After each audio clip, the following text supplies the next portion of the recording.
TCLN's goal is to impact careers, companies, and communities by helping individuals such as yourself and myself overcome systemic, social, and spiritual issues that affect us in this nation. And so that we can go ahead and just pursue our dreams and go in the direction of those dreams. And if we can all do that, and we can all respect one another and lift one another up, then guess what? We're going to be better people, right? Right. Now, don't forget to like, share, and subscribe. I educate to elevate. That is my goal. I am into tariffs today. Tariffs, tariffs, tariffs. I don't went to tariff. Let me get to the point, y'all. Okay. Now, the truth be told, again, Washington could have fixed this a long time ago. Now, I've taken some notes, and I'm going to stick with my notes because it's very important that I get my points out. Okay. So if you see me looking down, I'm just looking at my notes. I like to put it out on print so that I can bring it forth, right? Now, what was the problem that Washington could not solve? Over the years, it's just like when people have been talking about veterans, right? Ever since I've been a kid, I've been watching CNN. People talk about veterans over and over and over again. Veterans, veterans. Oh, housing for the veterans. Oh, the veterans. Can I point out something to you, just how simple it is? The majority of the United States of America, males do not go to war. They just don't. That knocks out 1%, a percentage. Women don't go to war at all. That knocks out another percentage. Children don't go to war at all. That knocks out another percentage. So look at my hands. What's the smallest? This. That leaves the percentage of homeless vets.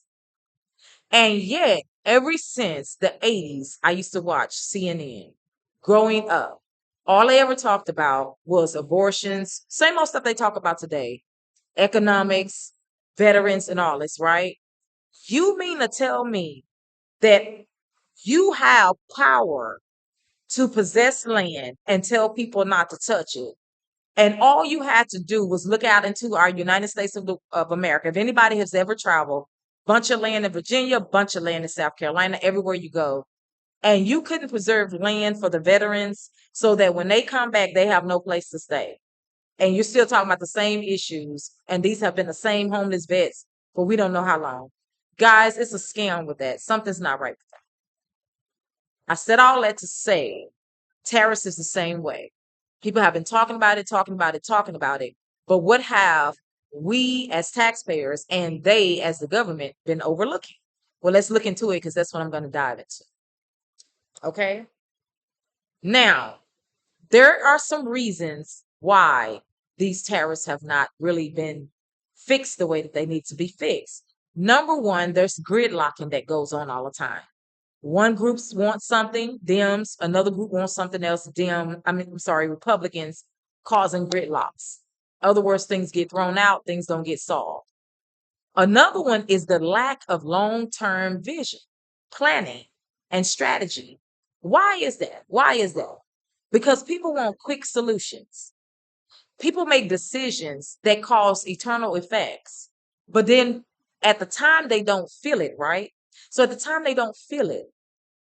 And when they don't feel it, everybody just going, doing what they do until there come a time when you do start feeling. Start feeling the pain, you start feeling the debt, you start feeling the oppression.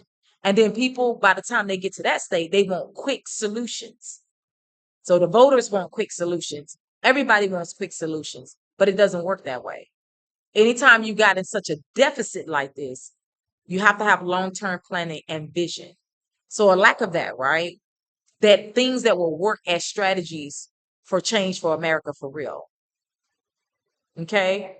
So I want you to know, and I want you to understand something. Tariffs equal taxes. Taxes equal imported companies pay. That equals passed to you, the taxpayer, the consumer, which equals government's revenues doing good. That's the bottom line. That's the bottom line. Tariffs equal taxes equal imported companies paying for it. Those companies pass it to you, the consumer, the taxpayer, and the governments get their cut, which is called revenue. They about the only ones that's happening. Now, okay? So understand that. Just understand that's just the simplicity of it, right? Now, think about Burger King, right? Burger King says you can have it your way. But what do Burger King fail to disclose? Everybody like Burger King. Everybody done ate them some big, Big Macs. Big Macs is McDonald's. But Burger King, the burger with the sloppy mayonnaise, the good old tomatoes, the melted cheese, Burger King. But what did they fail to disclose? That if you eat too much of Burger King day in and day out, you're going to have a deficit. It's okay to eat it every now and then. Really, for some people, they don't want to eat it at all. They just want a straight, healthy diet. But for some others, they say every now and then I will have me some Burger King. And Burger King says you can have it your way, honey. You want lettuce, you want onions, you want tomatoes. But at the end of the day, when you're getting that burger, it's still that burger, and that's the core. And if you're eating that day in and day out, you're going to have a deficit. Well, it's the same thing with our government. If you're making decisions that are affecting Americans day in and day out, that may not be the correct decisions, it's going to be a problem. What happens is that right then and there, you don't feel the problem. It's the same way with eating too much fast food. Right then and there, we don't feel the problem. You don't start feeling it till one day you start feeling it in your body. The next day you start getting on the scale. The next thing you look up, you don't went from 150 pounds to now you are 208. And now you're struggling because now you're trying to break free from what you've been eating so long. And it's hard to break the habit because now you're dealing with all the energy that's wrapped around it, that's been drawing you to it. And it's hard to break that spirit. And now you got to deal with so much, right? You got to deal with losing the weight. Then you got to deal with fighting the spirit, the energy that's trying to keep you in that state. And then you got to deal with the struggle. Well, it's the same way with all this stuff and these decisions that are being made when it comes to tariffs, taxes, and any other governmental forms of decisions or voters' decisions. We don't feel it right then and there. It's when you start feeling it later. And now you got to go through all this stuff to try to break free. And it's not so easy, right? So that's the same thing. Okay? The solution is simple, guys. A lot of times we're looking for these big ideas and it's big this and it's big that. Now I'm going to go in and break down the stuff that I was saying so you can get a clearer picture. But on the right here, the solution is simple. But it doesn't initially feel good because it's not what people want to hear.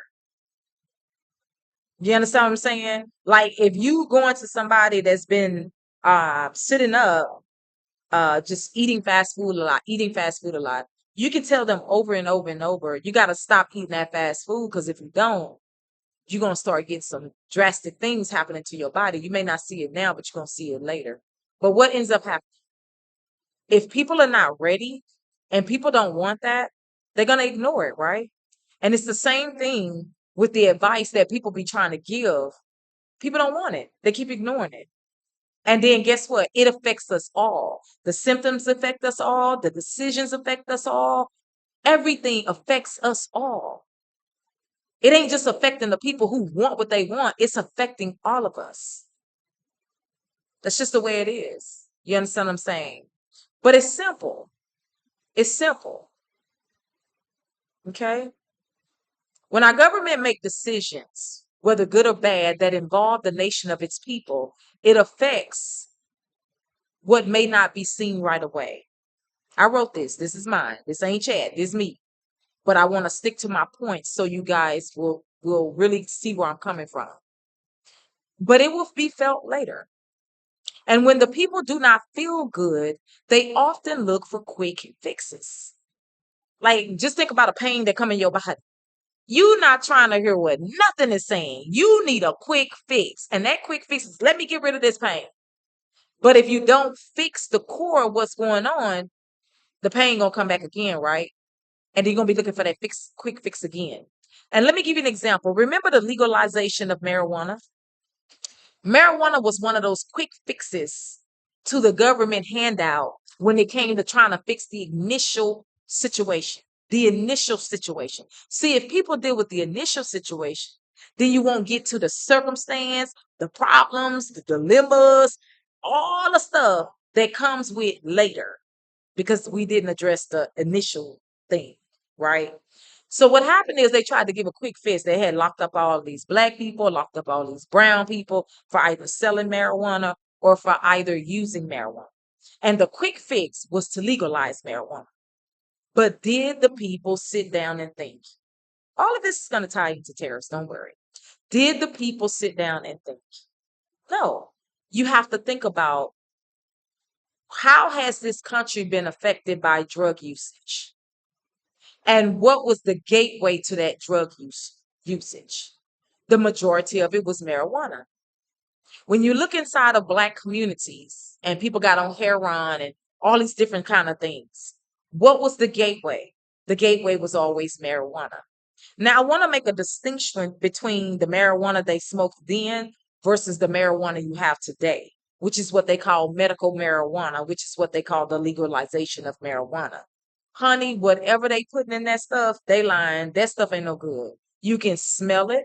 It smells sedated. It smells sickening. It smells like something is wrong with it.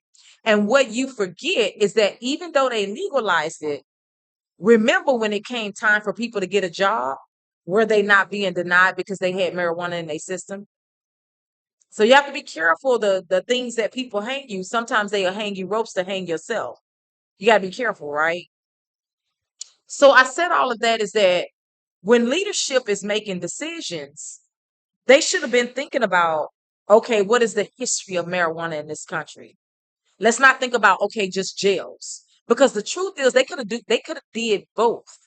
They could have realized that they needed reforms to not put people in jail. You understand what I'm saying?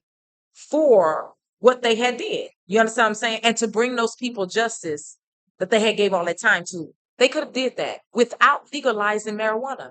The second thing that they could have done. Now, this is me talking. It's my, whether you want to call it 2 cents or 55 cents, but it's mine. You understand what I'm saying? What they could have done is that they could have brought, okay, they could have thought and said, we don't want to legalize marijuana because we got to think about the future of the children. We got to think about the future of the country. How are we going to compete as a country if everybody but high? We need to be able to compete economically. We need to be able to compete financially. We need to be able to compete in every way. And I don't mean compete like, oh, I step on you, you step on me. In other words, to perform at your highest. Not that old kind of raggedy competition they talk about, but to perform at your highest. Everybody doped up who performing where? Performing stupidity, but not performing at their highest in their intelligence, in their soberness, in their soundness. So they could have did two things. They could have said, okay, we're going to overlook marijuana. We're going to sit down. We're going to talk about it and look at the consequences of it all. Not just what people want, but as a nation, as a whole, as the future of the children, all of that. And decide we don't have to legalize marijuana just because we need to free people from an injustice that we made. Let's just make it right. Let's make what was done wrong right. That's number one. And then number two, what they could have did was brought in initiatives and certain type of things that make those people better from the time that was taken off their lives. You understand what I'm saying? And catching them up to par on education, on work, or whether they want to be an entrepreneur, all of that. That's how you solve that as a government. You don't go legalize something that brought people into the deficit in the first place. And yes, marijuana is a gateway drug. It takes you into the deficit. How does it take you into the deficit? Because once you go from marijuana, now you're going to other things. And I know there will be some people arguing Sunday say, I smoke weed, honey, I don't get into all that. We're not talking about you. We're talking about the majority of Americans. You're a small percentage to the majority of Americans. So that's what I mean by our government sitting down, making some really sound decisions and saying what is the best for the people, not playing political games. So I tied marijuana in just so you can see like how this affects everything. So this in turn could help, you understand what I'm saying, a nation reconcile its injustices. If they would have done those two things, you reconcile an injustice. But you have not reconciled an injustice when you legalize marijuana. As a matter of fact, you have brought more injustice because now you're trying to make taxes off of it, and then you turn around giving folk high, and then you turn around taking them from their highest best ability when you could have been doing something else better.